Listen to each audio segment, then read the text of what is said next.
આગળ વાત સુરતની કરીએ તો સુરત મહાનગરપાલિકાની ચૂંટણીમાં ફોર્મ ચકાસણી દરમિયાન એક હાસ્યાસ્પદ અને ગંભીર વિવાદ સામે આવ્યો. વોર્ડ નંબર 29ના ભાજપના ઉમેદવાર સુધા પાંડેએ રજૂ કરેલા એફિડેવિટમાં દર્શાવ્યું છે કે તેમણે બીએની પદવી વર્ષ 1997માં મેળવી, પરંતુ તેની પહેલા જ એટલે કે વર્ષ 1996માં એમએ પૂર્ણ કરી લીધું. ગ્રેજ્યુએશન પહેલા જ પોસ્ટ ગ્રેજ્યુએશન કેવી રીતે શક્ય બને તેવા અનેક સવાલો સાથે સોશિયલ મીડિયા પર ચર્ચાઓ જામી છે.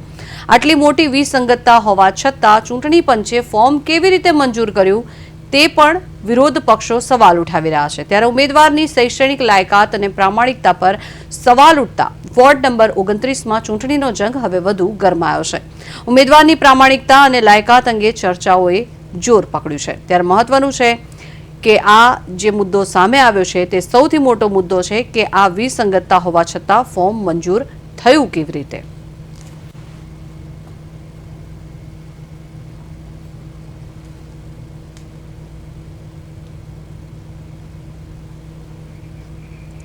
વધુ માહિતી મેળવીએ સંવાદદાતા અરવિંદ રાઠોડ સુરતથી આપણી સાથે લાઈવ જોડાયા છે. અરવિંદ, સૌથી મોટો પ્રશ્ન અહીંયા એ બને છે કે જે સર્ટિફિકેટ્સ આપવામાં આવ્યા છે એ સર્ટિફિકેટમાં ઉમેદવારે પહેલા પોસ્ટ ગ્રેજ્યુએટ કર્યું છે અને ત્યારબાદ તેમણે ગ્રેજ્યુએશન કર્યું છે. આ સૌથી મોટી વિસંગતતા, અને તેમ છતાં પણ તેમનું ફોર્મ પણ મંજૂર થઈ ગયું છે. તો હવે સવાલો ઉઠે એ બહુ વ્યાજબી છે. તમારું શું કહેવું છે બાબતે? બિલકુલ જખના, સુરતમાં જે રીતનો વિવાદ આખો સામે આવ્યો છે ને કહી શકાય કે ચૂંટણી સમક્ષ આ મોટો એક સબરડો પણ ગણી શકાય.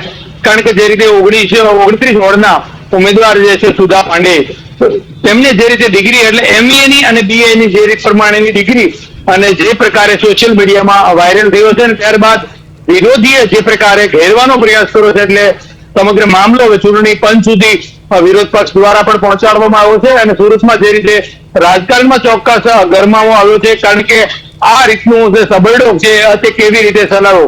કારણ કે ચૂંટણી પંચ મોટા ભાગે જે રીતની ઉમેદવારી કરતા હોય છે, ફોર્મ હોય છે, એટલે તેની ચકાસણી અને નિરીક્ષકો એટલે અત્યંત જરાક પણ ભૂલ હોય તો તેમાં ફોર્મ રદ થતું હોય છે. પરંતુ અહીં તો આટલી મોટો સબરડો હોવા છતાં કઈ રીતે તેમની જે માન્યતા આપી ઉમેદવારી તેના ઉપર ચોક્કસ પ્રશ્ન ઉભા થયા છે. કારણ કે આ રીતની ઘટના એટલે ગંભીર ગણી શકાય. પરંતુ બીજી તરફ જો વાત કરીએ, જે પ્રકારે 29 નંબરના કોર્પોરેટર સુધા પાંડેનું જે રીતે નિવેદન આવ્યું છે સામે કે તેમણે જે ટાઈપિંગ મિસ્ટેક ગણાવી છે, પરંતુ ટાઈપિંગ મિસ્ટેક ગણાવ્યું હોય તો પણ ચૂંટણી પંચમાં આ રીતે જોઈ શકાય કે અધિકારીઓએ જે રીતે ચકાસણી કરી છે તેમાં ક્યાંક ને ક્યાંક ભૂલો બચાવ ઉમેદવાર તરફી હોય તેવું સ્પષ્ટ લાગી રહ્યું છે. અને બીજી તરફ જે પ્રકારનો માહોલ ચૂંટણીમાં હવે એક બાદ એક સામે આવી રહ્યા છે અને જે રીતે ક્યાંક વિરોધ થઈ રહ્યો છે તો ક્યાંક સમર્થન મળી રહ્યું છે, આ વચ્ચે આ રીતના મોટા ન્યૂઝ ગણી શકાય અને વિરોધ પક્ષ ઘેરવામાં એટલે વિરોધ પક્ષને બગાસું ખાતા પતાસું મળ્યું છે. ત્યારે હવે જોવું આ મુદ્દાને લઈને કેવા પ્રકારની લડત ચૂંટણી પંચ સમક્ષ સુધી ફરિયાદ થયા બાદ શું આખરે આમાં નિર્ણય આવે છે તેમાં સૌ કોઈની નજર રહેશે.